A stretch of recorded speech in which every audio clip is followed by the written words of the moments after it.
시청자 여러분 안녕하십니까? 4월 6일 미국 주요 뉴스를 전해드리겠습니다. 트럼프 대통령이 이란 영토에서 실종됐던 미 공군 장교의 구출 소식을 SNS를 통해 직접 알렸습니다. 지난 금요일 이란 남부 상공에서 미 공군 소속 F-15 스트라이크 이글 전투기가 격추됐고 탑승해 있던 2명의 승무원은 비상 탈출에 성공했습니다. 조종사는 곧바로 미군에 의해 구조됐지만 무기 체계 장교는 이란 내륙 산악지대에 고립된 채 이틀간 적의 추적을 피해야 했습니다. 트럼프 대통령은 해당 장교를 존경받는 대령이라고 지칭하면서 2차례의 작전 끝에 2번째 급습에서 백주 대낮에 구출이 이뤄졌다고 밝혔습니다.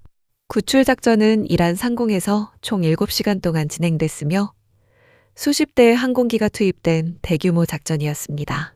이란 코길로예보의 라흐마드 주에서는 구출 과정 중 미군과 이란군 간 교전이 벌어진 것으로 보도됐으나 이란 측은 이를 확인하지 않고 있습니다.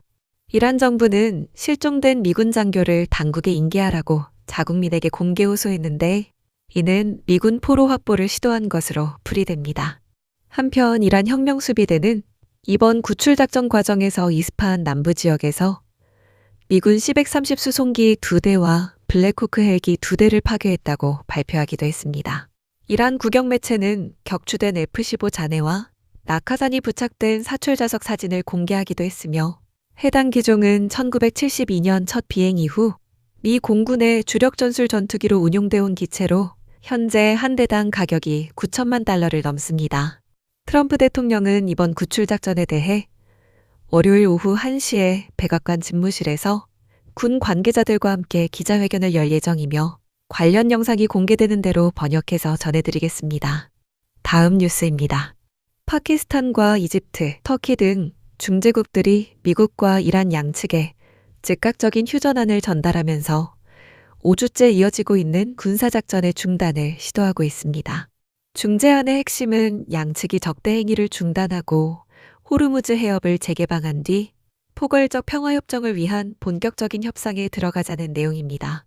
그러나 트럼프 대통령은 일요일 SNS에 이란을 향해 화요일 저녁까지 해협을 열지 않으면 이란의 발전소와 교량을 폭격하겠다고 경고했고 백악관 관계자는 45일간의 휴전안에 대해 트럼프 대통령이 아직 서명하지 않았다고 전했습니다. 이란 측은 임시 휴전을 거부하면서 이란 외무부 대변인 에스마일 바가에이는 평화협상이 최후 통첩이나 전쟁 범죄 위협과는 양립할 수 없다고 밝혔고 이란 중앙군사령부도 미국과 이스라엘이 상황을 더 악화시킬 경우 훨씬 더 파괴적인 보복이 있을 것이라고 경고했습니다.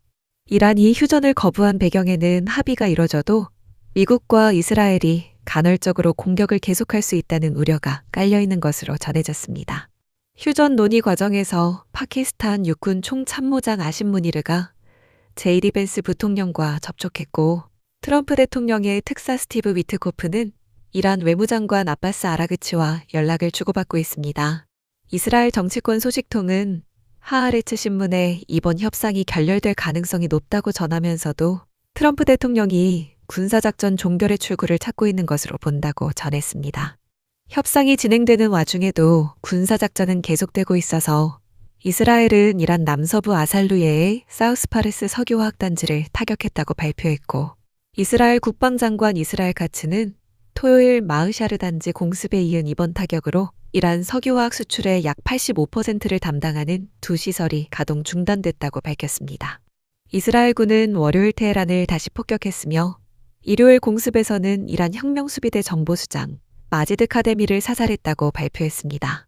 이란 측의 공격도 이어져 이스라엘 북부 하이파에서는 미사일이 방공망을 뚫고 건물을 파괴해 4명이 사망했으며 국제유가는 휴전 기대감에 한때 배럴당 107달러까지 하락했다가 전투 지속 소식에 다시 108달러 위로 올라섰습니다. 다음 뉴스입니다. 미국 대부분의 주에서 푸드트럭 영업 허가는 도시와 카운티별로 따로 받아야 하는 구조여서 여러 지역을 돌며 장사하는 사업자들에게 수천 달러의 중복 비용이 발생해 왔습니다. 텍사스주가 오는 7월 1일부터 이 문제를 해결하기 위해 주 단위 단일 푸드트럭 허가제를 시행하는데 이는 기존의 도시 카운티별 개별 허가를 하나의 주 면허로 대체하는 제도입니다. 현재 캘리포니아, 플로리다, 뉴욕 등 주요 주들은 주 단위 면허가 있더라도 카운티나 도시별 추가 허가를 별도로 요구하고 있어.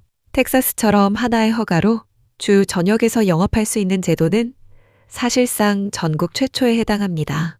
텍사스주 보건서비스부는 약 1만 9천 대의 푸드트럭에 면허를 발급할 것으로 추산하고 있으며 음식 조리 방식에 따라 3개 등급으로 나눠 초기 신청 비용은 $300에서 $1,350, 연간 갱신 비용은 $300에서 $850 사이로 책정됩니다.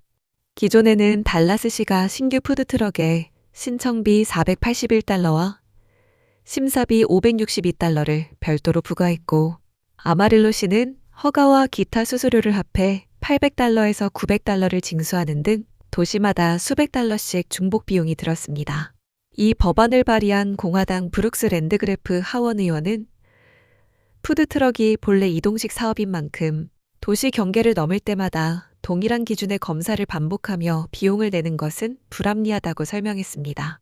다만 일부 지방정부는 반발하고 있어서 달라스 카운티 보건부는 허가 수수료 수입 없이도 민원 대응과 조사에 인력과 자원을 투입해야 하는 부담이 생길 것이라고 우려를 표했고 오스틴시도 2025 회계연도에 푸드트럭 허가로 약 $61만 달러의 수입을 올렸던 만큼 재정 손실이 불가피하다는 입장입니다. 다만 도시와 카운티는 여전히 푸드트럭의 운영시간, 위치, 소방 규정, 구역 설정 등에 대한 권한을 유지하게 됩니다. 텍사스 보건서비스부는 새 허가제를 통해 연간 최대 $1,700만 달러의 수입을 거둘 것으로 전망하고 있으며 대부분의 푸드트럭 사업자들이 기존보다 비용 절감 효과를 볼 것으로 예상하고 있습니다. 다음 뉴스입니다. 미국 연방통신위원회 FCC가 제조조립 설계 개발 가운데 어느 단계라도 해외에서 이뤄진 와이파이 공유기의 신규 판매를 전면 금지하는 초유의 행정명령을 내렸습니다. 이 조치는 외국산 공유기가 미국 국가안보에 대해 용납할 수 없는 수준의 위험을 초래한다는 판단에 따른 것으로 기존의 특정 기업만을 대상으로 했던 제재와 달리 이번에는 업계 전체가 영향을 받는 전례 없는 규모입니다.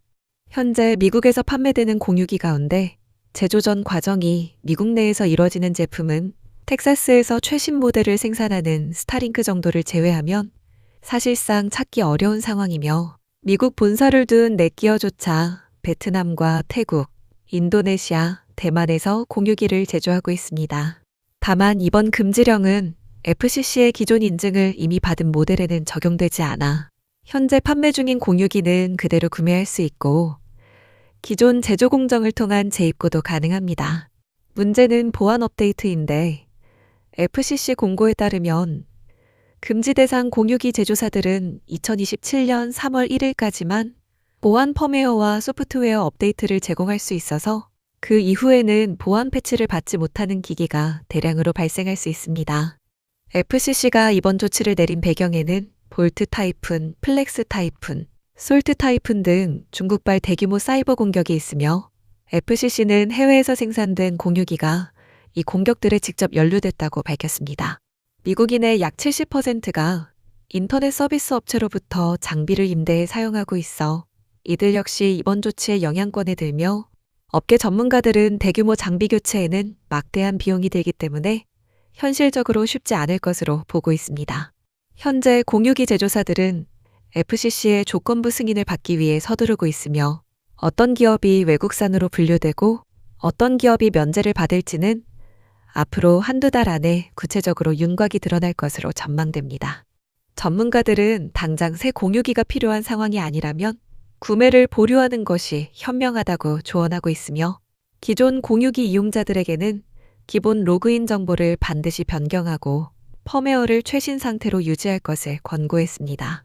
다음 뉴스입니다. 바하마 아바코 제도 해역에서 미국인 여성이 소형 보트에서 바다로 추락해 실종되는 사고가 토요일 밤 발생했습니다. 왕립 바하마 경찰에 따르면 신원이 공개되지 않은 이 여성은 남편과 함께 토요일 오후 7시 30분경 호프타운을 출발해 인근 엘보우케이로 향하던 중 약 2.4m 길이의 소형 고무보트에서 물에 빠졌습니다.